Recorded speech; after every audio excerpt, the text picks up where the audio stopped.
তো তোমরা সবাই আসছো, আমি শুরু করতেছি। তোমাদেরকে যদি এরকম কোনো কিছু দেয়া থাকে, এই টাইপের সমীকরণ দেয়া থাকে, এখন বললো হচ্ছে কি কেন্দ্র বের করো, এটার কেন্দ্র। তুমি কিন্তু এই জায়গার ক্ষেত্রে এখানে যে এক্স স্কোয়ার আর ওয়াই স্কোয়ার এর সহগ আছে, এটা কিন্তু সবসময় কি করতে হবে, সমান করতে হবে। সমান করার জন্য এটা তো সমানই আছে। তো সবচেয়ে বেটার ওয়ে হচ্ছে এক্স স্কোয়ার আর ওয়াই স্কোয়ার কে তুমি সহগ বিহীন রাখবা। মানে কি, ধরো এখানে 3 আছে না, তুমি পুরা সমীকরণটাকে 3 দ্বারা ভাগ দিয়ে দেবা, তাহলে হচ্ছে ম্যাথটা জটিল হবে না। 3 দ্বারা ভাগ দিয়ে দেবা, তাহলে যেটা আছে এরপরে হচ্ছে তুমি ওখান থেকে কেন্দ্রটা বের করবা। কেমনে করবা, ওই যে x square plus y square plus 2gx plus 2fy plus c, ওই সমীকরণটা থেকে তুলনা করে হচ্ছে কেন্দ্রটা বের করবা।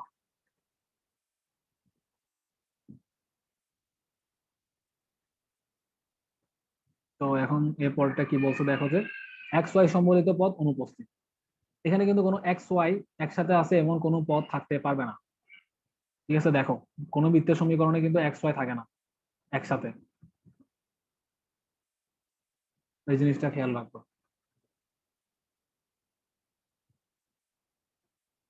তো এরপরে কিছু দ্রষ্টব্য দেয়া আছে যে জি ইজ ইকুয়াল টু যদি শূন্য হয় কেন্দ্রের ভূত শূন্য হবে, অর্থাৎ কেন্দ্র ওয়াই অক্ষের উপর অবস্থিত হবে। দেখো জি ইজ ইকুয়াল টু যদি শূন্য হয় তাহলে কেন্দ্র ওয়াই অক্ষের উপর অবস্থিত, মানে এরকম একটা বৃত্ত হবে যেটা কেন্দ্র হচ্ছে এটা। তখন কেন্দ্রটা কি হবে, 0,f। যেমন এই জিনিসগুলো একটু নোট ডাউন করে নাও, লিখে নাও একটা পৃষ্ঠায়, কারণ এগুলা ম্যাথ করার সময় কাজে দেয়। এই পরটাও লিখে নাও, এফ ইজ ইকুয়াল টু শূন্য হলে উল্টা প্রসেস হবে।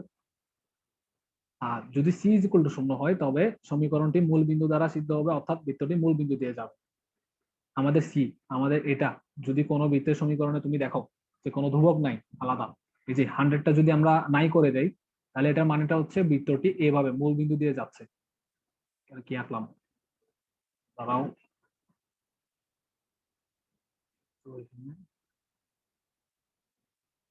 বৃত্তটা হচ্ছে এভাবে মূল বিন্দু দিয়ে যাচ্ছে, এই টাইপের।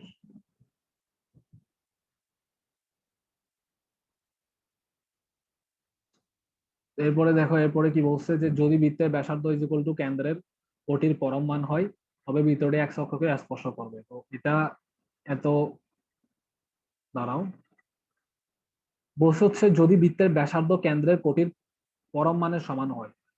আমাদের যে বৃত্তের ব্যাসার্ধ আছে, আমরা কিভাবে বের করবো বৃত্তের ব্যাসার্ধ, root over G square plus F square minus C, তাই না? আমরা এটা বের করলাম, এটা বের করে দেখতেছি হচ্ছে এটা এটা ব্যাসার্ধ, আর এফ তোমার হচ্ছে এফ এফ এর সমান হচ্ছে। তখন এটার মানেটা হচ্ছে বৃত্তটি এক অক্ষকে স্পর্শ করবে, মানে বৃত্তটা এভাবে যাবে, একটু এক অক্ষকে স্পর্শ করে যাবে। এই শর্তগুলা একটু লিখে রাখো, কারণ শর্তগুলা দিয়ে তোমাকে ম্যাথ দেয়। যখন কোয়েশ্চেন সলভ করবা তখন এই শর্তগুলা দিয়ে তোমাকে ম্যাথ করতে হবে। ধর তোমাকে এই শর্তটা দেয়া আছে, তুমি এরপর ইজিলি ম্যাথটা করতে পারবা। আর এখানে কিন্তু পরম মান নিতে হবে, এফ এর পরম মান, কারণ রুটের ভিতর তো মাইনাস হতে পারে না এমনিও। সেম এর পরেরটা 5 নাম্বারটা হচ্ছে এটার উল্টা, এই দুটো একটু লিখে নাও। আর সেক্ষেত্রে যে এখানে একটা G square is equal to C লিখছে, এটা কিন্তু খুবই important. G square is equal to C, এটা কেমনে আসছে, তুমি যদি এটা ক্যালকুলেশন করো তাহলে কি আসে দেখো, আরেকটা লাইন বাড়াই লিখি আমরা, G square plus F square minus minus C, বর্গ বর্গ করছি, তাহলে ডান পাশে থাকে এফ স্কয়ার, পরম মান উঠে গেছে কারণ বর্গ করে দিছি, প্লাস থাকুক মাইনাস থাকুক সেমই কথা। তাহলে এখান থেকে কি লেখা যায়, G square minus C is equal to শূন্য, এফ স্কয়ার কাটা, তাহলে G square is equal to C. তো তোমাকে যদি বলে দেয় যে বৃত্তটি এক অক্ষকে স্পর্শ করে, তাহলে আমরা একটা শর্ত পাচ্ছি, G square is equal to C.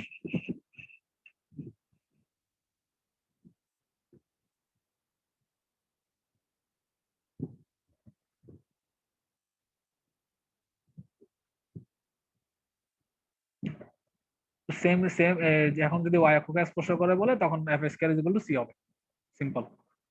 একটু লিখে নাও, আলাদা পৃষ্ঠায় লিখিও, তাহলে হচ্ছে তুমি যখন ম্যাথ করবা তোমার চোখের সামনে থাকবে, তোমার লিখতে বা দেখতে সুবিধা হবে।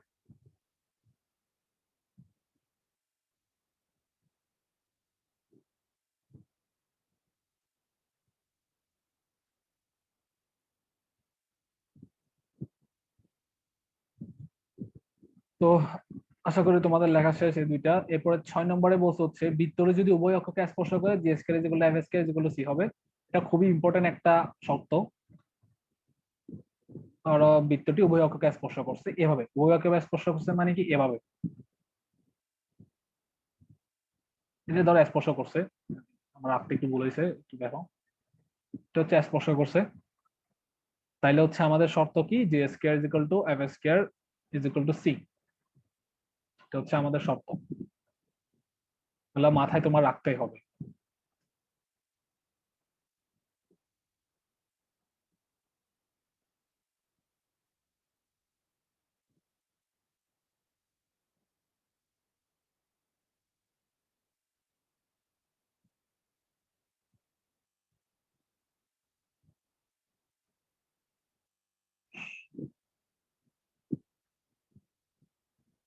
হ্যাঁ, লাস্টেরটা বুঝি নাই, এটা কিভাবে হয়েছে, মানে ক্যালকুলেশনটা কিভাবে হয়েছে? দাঁড়াও,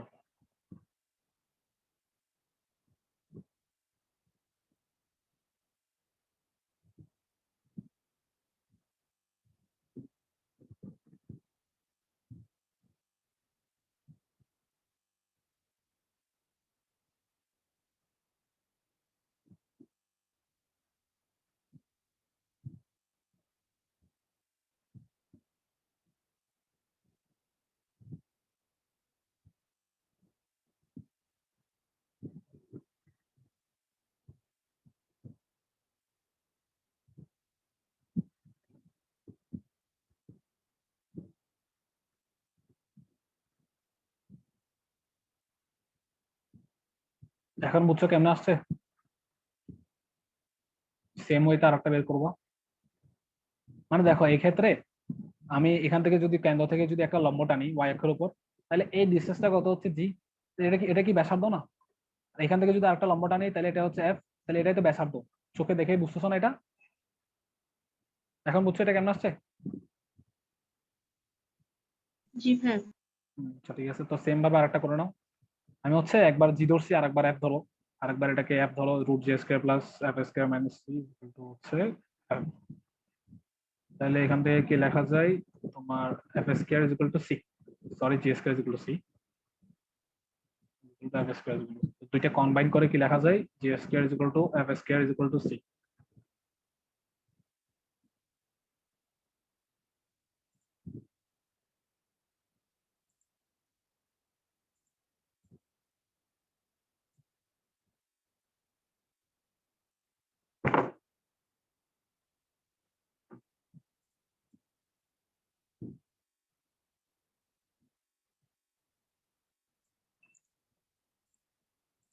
এরপরে দেখো যে কি বলছে, বৃত্ত দ্বারা অক্ষদ্বয়ের খণ্ডিত অংশ, এখানে কিছু প্রমাণ দেখাইছে। এসব প্রমাণ না দেখে হচ্ছে আমরা ডিরেক্ট ফর্মুলায় যাব, বাট দেখানোর আগে হচ্ছে এটা কি বুঝাইছে বৃত্ত দ্বারা অক্ষদ্বয়ের খণ্ডিত অংশ, এটার মানেটা কি এটা আমি আগে দেখাই। ধরো আমাদের এক্স ওয়াই অক্ষ আছে এখানে, এটা হচ্ছে এক্স, এটা হচ্ছে y, x prime y prime. তো বৃত্তটা হচ্ছে এমন ভাবে গেছে যে এটা হচ্ছে তোমার ওয়াই অক্ষ থেকে কিছু জিনিস ছেদ করছে অংশ, আর এক্স অক্ষ থেকে কিছু অংশ ছেদ করছে। আচ্ছা এটা একটা বৃত্ত আমার আঁকতে আঁকা যাচ্ছে না আসলে একুরেট এখানে। তো দেখো এখান থেকে কিন্তু এক্স অক্ষ থেকে একটা অংশ ছেদ করছে, সেটা হচ্ছে এটা, আর ওয়াই অক্ষ থেকে একটা অংশ ছেদ করছে, তাই না? তো এক্স অক্ষ থেকে যে অংশটা ছেদ করছে সেটা বের করার জন্য ডিরেক্ট ফর্মুলা হচ্ছে টু রুট ওভার জি স্কয়ার মাইনাস সি। এটা একটু মাথায় রাখবা, কারণ এটা দিয়ে ডিরেক্ট এমসিকিউ আসে। তোমাকে একটা বৃত্তের সমীকরণ দিয়ে দেবে, বলবে হচ্ছে এটি এক্স অক্ষ থেকে কত অংশ ছেদ করে এটা আমাকে দেখাও। এরপরে তোমাকে যদি ওয়াই অক্ষ থেকে বলে same, root two g f square minus c, একটাতে জি হচ্ছে আর একটা থেকে আর একটাতে এফ হচ্ছে। একটা জিনিস তুমি হয়তো এখন খেয়াল করতে পারছো যে ওয়াই অক্ষের সাথে সবসময় সম্পর্ক হচ্ছে এফ এর, আর এক্সিস এর সাথে সব বেশিরভাগ ক্ষেত্রে সম্পর্ক হচ্ছে হচ্ছে তোমার জি এর। এই জিনিসটা আর একটু মাথায় রাখবে।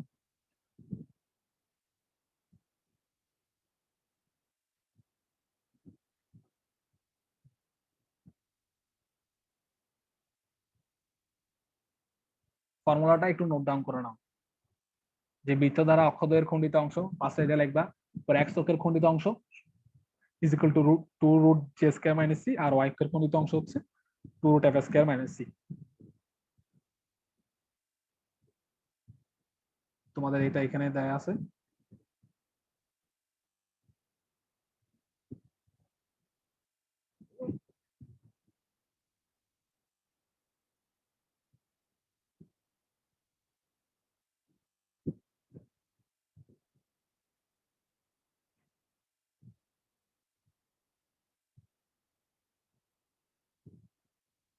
যে এটা একটা ফর্মুলা আর একটা হচ্ছে এটা।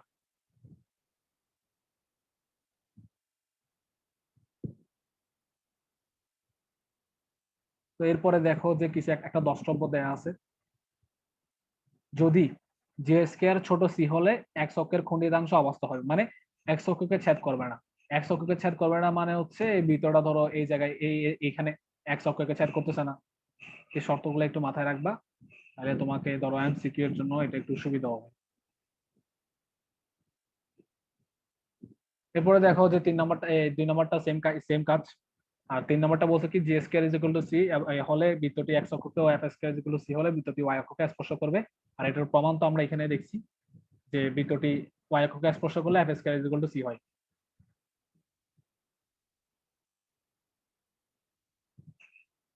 এগুলো একটু নোট ডাউন করে নাও, এগুলো এমসিকিউ তে বেশি কাজে হয়। বৃত্ত থেকে ভালো এমসিকিউ আসে, সিকিউ তে কম আসলেও বৃত্ত থেকে কিন্তু ভালো এমসিকিউ আসে। সহজই আছে বলতে গেলে, এগুলো পড়লে না।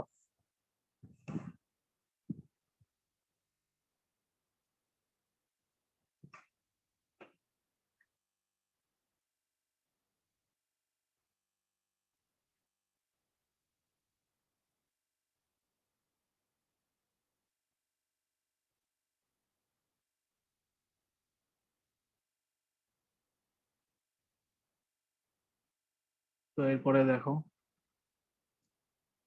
যে বৃত্তের সাপেক্ষে কোনো বিন্দুর অবস্থান। তোমাদের বইয়ে যদি আমি যা পড়াবো এর বাইরে কোনো টপিক থাকে তাহলে আমাকে একটু জানাও, কারণ এটা হয়তো আমার পুরান বই, সেজন্য। তো 4.3.2 কি বলছে দেখো যে বৃত্তের সাপেক্ষে কোনো বিন্দুর অবস্থান, তার মানেটা কি? তোমাকে এখানে একটা বৃত্ত আছে, এটা একটা বৃত্ত সি কেন্দ্রের। তোমাকে এখানে একটা যে কোনো স্থানাঙ্ক আছে P x one comma Y one. তোমাকে হচ্ছে এটা কত দূরে অবস্থিত সেটা একটু বের করতে হবে, ঠিক আছে? দেখো এখানে শর্তটা দেয়া আছে ডিরেক্ট।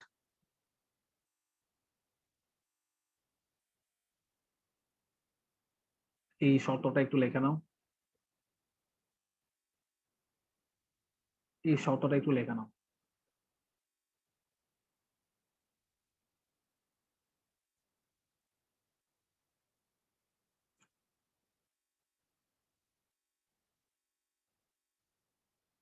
তো এখানে কি বলছে যে যদি বৃত্তটা এই টাইপের হয় X square plus Y square is equal to A square, তো এক্স ওয়ান ওয়াই ওয়ান,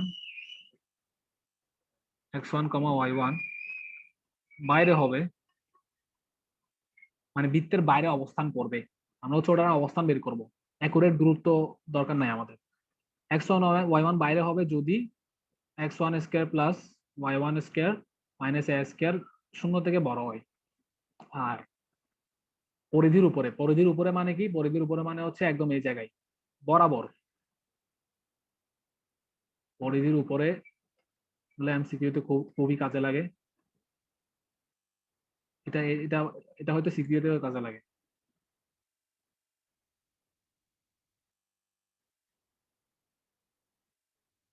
এটা মানে তুমি বুঝছো যে ব্যাসার্ধ ব্যাসার্ধ হয়ে যাচ্ছে একদম উপরে, ভিতরে সেম ছোট শূন্য, ঠিক আছে? এক কথায় ওই বিন্দুটা ওই ইকুয়েশন দিয়ে চালনা করবা। যদি শূন্য থেকে বড় হয় তাহলে বাইরে, যদি শূন্য সমান হয় তাহলে পরিধির উপরে, আর যদি শূন্য থেকে ছোট হয় তাহলে হচ্ছে কি পরিধির ভিতরে। সিম্পল হিসাব সেম। তোমার এখন যদি এটা যদি x square plus Y square plus 2gx আমাদের বৃত্তের সাধারণ সমীকরণের ক্ষেত্রে আমরা বের করি 2f(y) plus c is equal to 0 এর ক্ষেত্রে, দেখো ওই বিন্দুটা এটাতে চালনা করবা। স্কয়ার লিখে দিচ্ছি, তাহলে এই বিন্দুটি বিন্দুটি বৃত্তের উপরে, বৃত্তের আগে বাইরে লিখি, বাইরে যখন হচ্ছে আমি বিন্দুটা যদি চালনা করি তাহলে এর মানেটা কি এক্স এর জায়গায় x1 লিখবা, x1 square plus x1 y1 হচ্ছে তোমাকে দিয়ে দেবে ধরো 2,3 বা যে কোনো কিছু, plus 2gx1 plus 2fy1 plus c is equal two 12 same বৃত্তের উপরে, উপরে মানে হচ্ছে বৃত্তের উপরে মানে হচ্ছে পরিধির উপরে, যখন এটা ইজ ইকুয়াল টু 0 হবে, আর ভেতরে হবে যখন এটা 0 থেকে ছোট হবে। কেমন, এটা একটু নোট ডাউন করে নাও, এটা মাঝে মাঝে সিকিউতেও আসে। তোমাকে ধর একটা বিন্দু দিয়ে দেবে, বলবে হচ্ছে এটা বৃত্তের উপরে নাকি বাইরে নাকি ভিতরে অবস্থিত, সিম্পলি ওই স্থানাঙ্কটা বৃত্ত দিয়ে চালনা করবা। যদি 0 থেকে বড় হয় তাহলে বাইরে, 0 সমান হলে উপরে, ভেতরে হলে 0 থেকে ছোট। আর এটা মনে রাখতে কোনো কষ্ট হওয়ার কথাও না।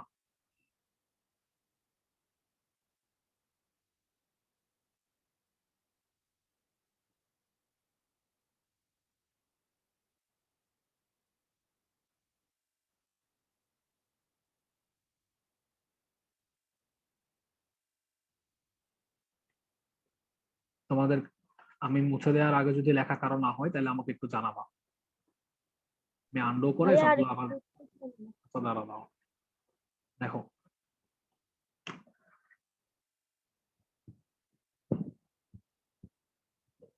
লেখা না হলে আমাকে একটু আনমিউট করে জানাও, এখানে আন্ডো অপশন আছে তো তাইলে সমস্যা হয় না। হয়েছে ভাইয়া।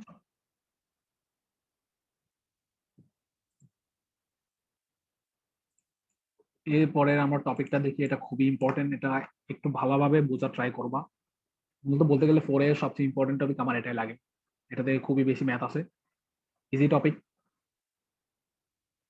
বলছে কি, দুটি বৃত্ত পরস্পর স্পর্শ করার শর্ত, এটাই এই অধ্যায়ের লাস্ট টপিক বলা যায়, কারণ পলার স্থানাঙ্ক অত ইম্পর্টেন্ট না। দুটি বৃত্ত পরস্পর স্পর্শ করার শর্ত,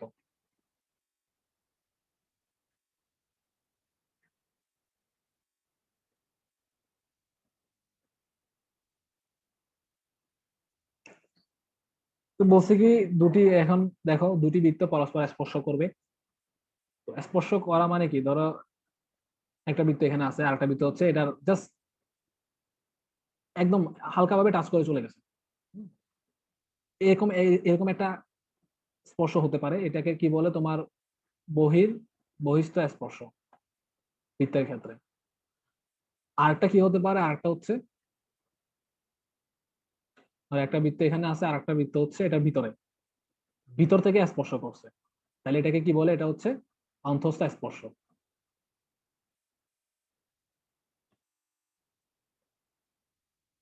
এখন একটু খেয়াল করে দেখো,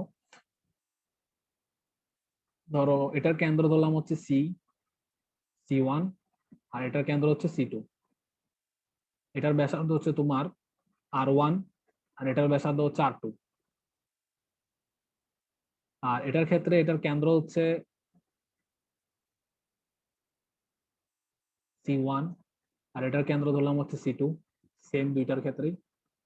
আর এই ছোট যেটা আছে সেটার ব্যাসার্ধ হচ্ছে তোমার R2, আর বড় যেটা আছে সেটার ব্যাসার্ধ ধরলাম হচ্ছে, এখানে হিজিবিজি হয়ে যাচ্ছে সেজন্য আমি একটু উপরে করে লিখতেছি, এটার ব্যাসার্ধ ধরলাম হচ্ছে আমরা কত, R1। এখন একটু খেয়াল করে দেখো যে আমরা যদি কেন্দ্রদের মধ্যবর্তী দূরত্ব বের করি, প্রথমটার ক্ষেত্রে এটা হচ্ছে 1 নাম্বার কেস আমাদের, আর এটা হচ্ছে 2 নাম্বার কেস। প্রথমটার ক্ষেত্রে কেন্দ্রদের দূরত্ব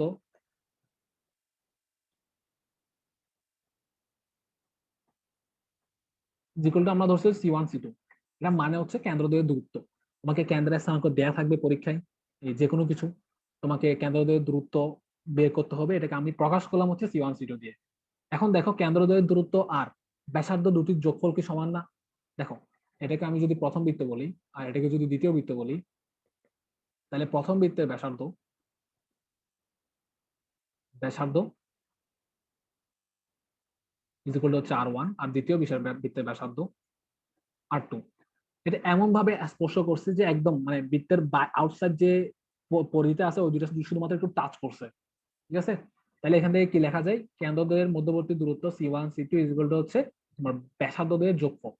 একটু খেয়াল করে দেখো, R1 plus R2, R1 plus R2, এই জিনিসটা এখনই পারলে একটু মুখস্থ করে ফেলো।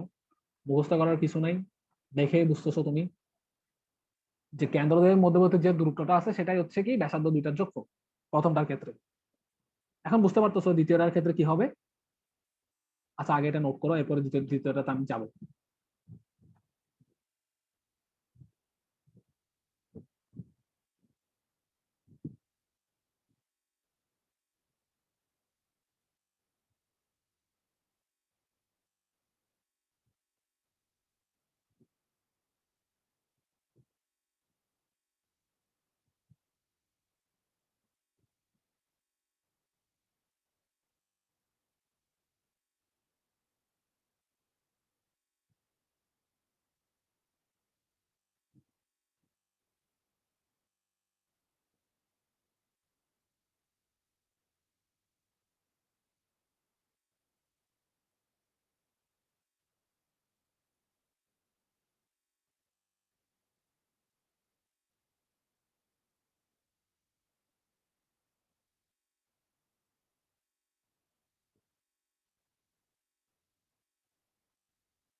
এর পরটা দেখো,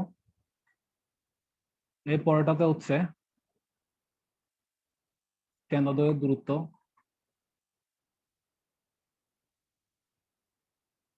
সেম আমরা ধরলাম হচ্ছে C1 C2, প্রথম বৃত্তের ব্যাসার্ধ এটাকে আমরা প্রথমটা ধরছি আর ভিতরটাকে আমরা দ্বিতীয়টা ধরলাম। প্রথম বৃত্ত ব্যাসার্ধ R1 আর দ্বিতীয় বৃত্তের ব্যাসার্ধ হচ্ছে R2। চিত্র দেখে বুঝতেছো যে কেন্দ্রদ্বয়ের দূরত্বটা বড় যে বৃত্তটা আছে সেটার ব্যাসার্ধ বিয়োগ হচ্ছে ছোট বৃত্তটার ব্যাসার্ধ। কেমন, এই দুইটা জিনিস একটু নোট ডাউন করে নাও, খুবই কাজে লাগে ম্যাথ করার সময়।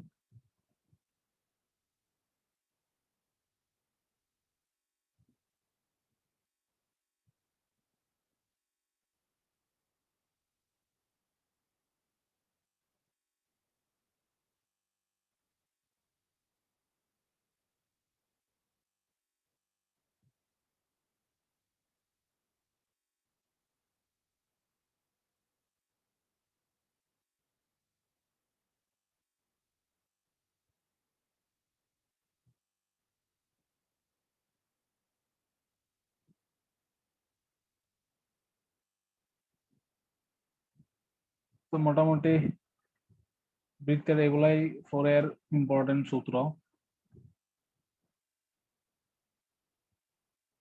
এরপরে কিছু কাজ আছে, এগুলো একটু হোমওয়ার্ক করবা, এগুলো পারবা, এগুলোতে তোমার কঠিন কিছু নাই। আর এখানে হচ্ছে পোলার স্থানাঙ্কে বৃত্তের সমীকরণ নিয়ে একটা টপিক আছে। যেমন এটা হচ্ছে আমি তোমাদেরকে চ্যাপ্টার শেষে পড়াবো, কারণ এটা অত ইম্পর্টেন্ট কোনো টপিক না। এটা থেকে হয়তো মাঝে মধ্যে একটা MCQ আসে, ঠিক আছে।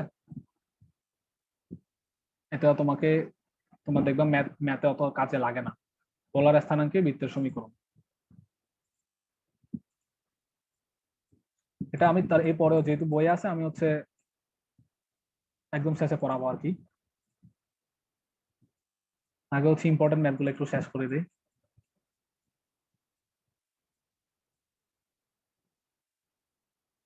তো দেখো আজকে জাস্ট উদাহরণ একটা দেখাই দেই।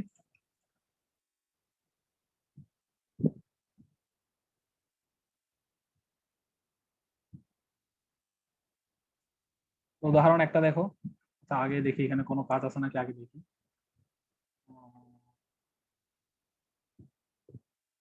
আচ্ছা দাঁড়াও, তোমাকে কার্তেশীয় স্থানাঙ্কে হচ্ছে একটা ম্যাথ দেখাইতে হবে। আচ্ছা শুধুমাত্র আমি এটা দেখাচ্ছি, এগুলো হচ্ছে তুমি সরলরেখায়ও করছো, সেজন্য এরপরে একটু দেখা দিচ্ছি যে এগুলো মাঝে মাঝে 2 নম্বরের জন্য আসে। পোলার স্থানাঙ্ক নিয়ে আমি ডিটেলস পড়াবো। দেখো তোমাকে দেয়া আছে হচ্ছে R = 1 cos θ, এবং এটা দেখাইতে বলছে হচ্ছে এটির কেন্দ্র হচ্ছে, তোমাকে এটার কেন্দ্র আর ব্যাসার্ধ বের করতে বলছে, কেন্দ্র ও ব্যাসার্ধ বের করো। তুমি সরলরেখার ক্ষেত্রে এটা শিখছো যে যখন এই টাইপের কোনো কিছু থাকবে তখন আমরা কি করব, আর কে কি লেখা যায়, root x square plus Y square. এটা লিখবা নাকি আগে গুণ করবা কোনো কিছু দিয়ে? তো কি লাগবে আরো?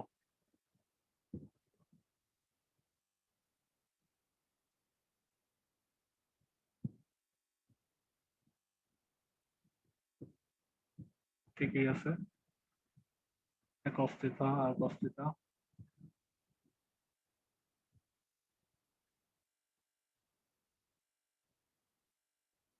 হ্যাঁ, এটা হচ্ছে তোমাকে আগে আগে আর দ্বারা উভয় পক্ষে গুণ করতে হবে, নাহলে হচ্ছে আমাদের cos থিটাটা এলিমিনেট হবে না। আর দ্বারা উভয় পক্ষকে গুণ করলে হচ্ছে তোমার এখান থেকে কি লেখা যায়, x square plus Y square r is equal to কি থাকতেছে তোমার এন টু এক্স, এন টু এক্স। কারণ আর ইজ ইকুয়াল টু তুমি জানো হচ্ছে x square plus Y square, r x is equal to কত, আর cos থিটা। cos থিটাটাকে তো আমাদের এলিমিনেট করতে পারতেছি না, যার কারণ হচ্ছে আমার আর দ্বারা গুণ করতে হয়েছে। পরে কি লেখা যায়, x square plus Y square minus x is equal to 0। তো এইখান থেকে হচ্ছে আমরা যদি এটাকে x square plus Y square plus 2gx plus 2fy plus c is equal to 0 এর সাথে তুলনা করি, তাহলে কি আমরা কেন্দ্র কত পাচ্ছি? কেন্দ্র দেখো তো আমাদের মাইনাস জিটা কত আসছে, মাইনাস জি কমা মাইনাস এফ। দেখো মাইনাস জিটা আসতেছে হচ্ছে a/2 আর এফটা 0 আসতেছে আমাদের, তাই না? এভাবে একটু বের করবা যদি এরকম কোনো তোমাকে প্রবলেম বলে। এটা সরলরেখায় এই টাইপের করছো,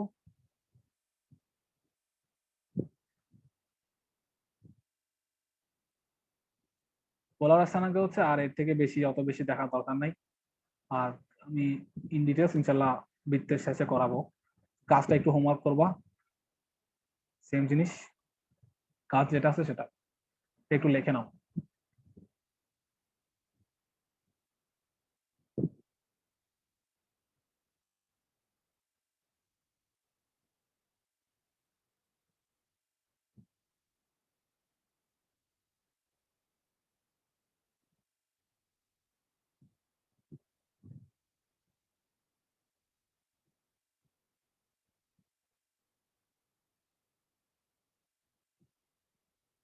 এখন দেখো আমরা একটা উদাহরণ দেখবো আজকে। উদাহরণ 1,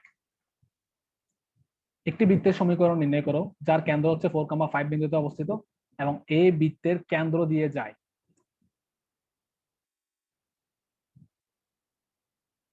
তাহলে হচ্ছে ফার্স্ট হচ্ছে আমাদের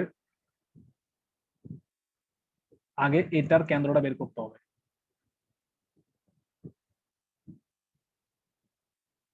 আসলে এটার কেন্দ্রটা আমরা বের করি, এটার কেন্দ্রটা একটু বের করো।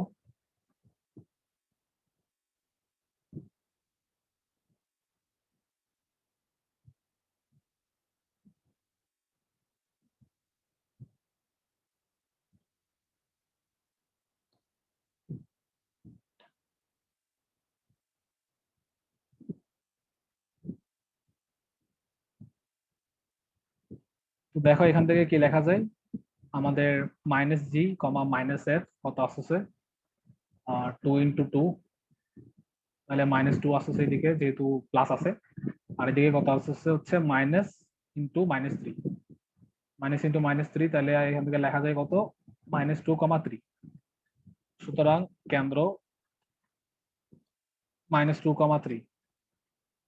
এখন আমাদের কোশ্চেনে কি বলছে হচ্ছে এমন একটা বৃত্ত বের করতে হবে যার কেন্দ্র হচ্ছে 4,5 এবং -2,3 বিন্দু দিয়ে যায়। দাঁড়াও, এমন একটি বৃত্ত বের করতে হবে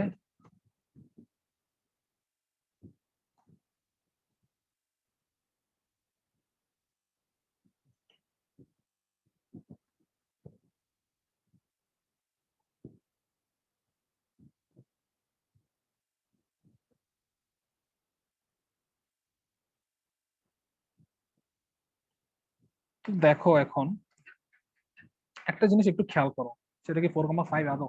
হ্যাঁ ঠিক আছে। একটা জিনিস এখন একটু খেয়াল করো যে আমাদের কেন্দ্র দেয়া আছে, যদি কেন্দ্র দেয়া থাকে তাহলে আমরা কোন ফর্মুলা অ্যাপ্লাই করব, চোখ বন্ধ করে x - h whole square plus y - k whole square, চোখ বন্ধ করে। কিন্তু একটা কি আছে সমস্যা, এখানে একটা এ স্কয়ার আছে, ব্যাসার্ধ স্কয়ার আছে। আমরা কিন্তু ব্যাসার্ধটা জানি না, এটা আমাদের বের করতে হবে। আমরা যদি এখন একটা বৃত্ত আঁকলাম ধরো এই টাইপের, এখন দেখো একটা বৃত্তের কেন্দ্র হচ্ছে 4,5, আমি এটা দিলাম হচ্ছে 4,5, এটাকে কেন্দ্র করে আমি একটা বৃত্ত আঁকলাম, ঠিক আছে। এখন বৃত্তটা হচ্ছে 2 - 2,3 এটার মানেটা কি? এটার মানে হচ্ছে বৃত্তের যে পরিধি আছে, পরিধিটা হচ্ছে ধরলাম হচ্ছে -2,3টা হচ্ছে এখানে। অ্যাকচুয়ালি তো এখানে আমি ধরছি, অ্যাকচুয়ালি না, এটা আমি ধরছি হচ্ছে এটা হচ্ছে -2,3। আমি চাইলে বৃত্তটা একটু নিচে আঁকতে পারতাম, নিচে এঁকে -2,3টা দেখা দিলাম একুরেটলি, ধরলাম হচ্ছে এটা -2,3। এখন দেখো যেহেতু এটা ওইটা গামী, তা আমি যদি এখান থেকে একটা এটা যোগ করি, এটা কি এটা ব্যাসার্ধ হচ্ছে না আসলে, তাই না? এটা নিয়ে তো কোনো সন্দেহ নেই, এটাই তো ব্যাসার্ধ হচ্ছে, ঠিক আছে। তো আমরা ব্যাসার্ধটা কেমনে বের করবো বুঝতেছো? ওই যে দূরত্বর ফর্মুলা আমরা তো জানি, x2 - x1 হোল স্কয়ার প্লাস y2 - y1 হোল স্কয়ার পুরোটার উপর রুট। দেখো তাহলে আমরা এখান থেকে কি বের করতে পারি। সুতরাং ব্যাসার্ধ, কেউ যদি না বুঝে থাকে এটা আমাকে একটু বলো।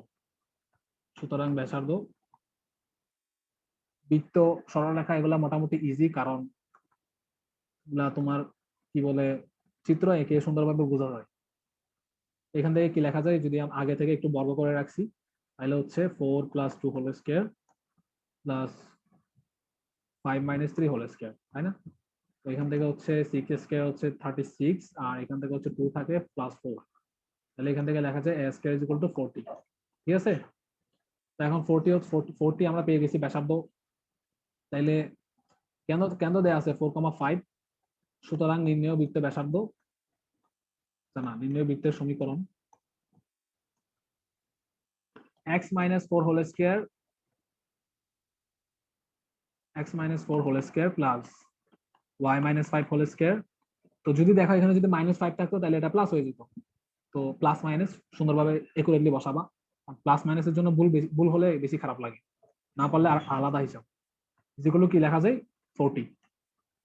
এখান থেকে যদি তুমি নর্মাল ক্যালকুলেশন করো তাহলে হচ্ছে x স্কয়ার মাইনাস কি থাকতেছে এখানে 8x plus 16 plus y square minus হচ্ছে 10y প্লাস 25 = 40। তাহলে এখান থেকে কি লেখা যায় x square plus y square minus 8x minus 10y minus 24 = 0। এটা হচ্ছে আমাদের কাঙ্ক্ষিত আনসার। যদি এটা না বুঝে থাকো আমাকে একবার জানাও।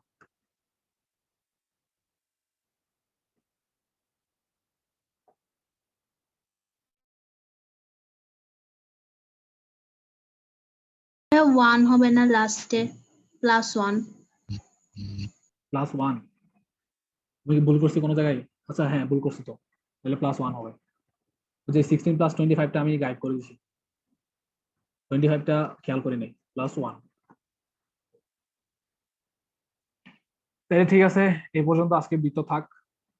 হ্যাঁ, তোমাদের ইনশাআল্লাহ বৃত্ত কয়েক ক্লাসে শেষ হয়ে যাবে, কারণ বৃত্ত অত বড়, বেশি বড় না।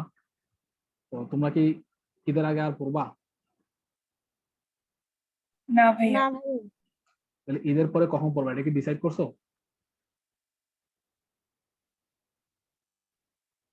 মানে ঈদের 1 দিন পর, 2 দিন পর, 3 দিন পর? না ভাইয়া করলে এখন জানা। তো ঠিক। আচ্ছা আমাকে তাহলে পরে জানাই, কেমন? আমাকে আজকের মধ্যে একটু জানাই, আজকে না কালকের মধ্যে একটু জানাই যে নেক্সট কোন দিন পড়বা, ঠিক আছে? জি ভাইয়া। তাহলে ঠিক আছে, তোমাদেরকে অগ্রিম ঈদ মুবারক, আর সবার জন্য দোয়া করিও। তাহলে আমি মিটিং এন্ড করতেছি, কেমন? আসসালামু আলাইকুম ভাইয়া। ওয়ালাইকুম আসসালাম।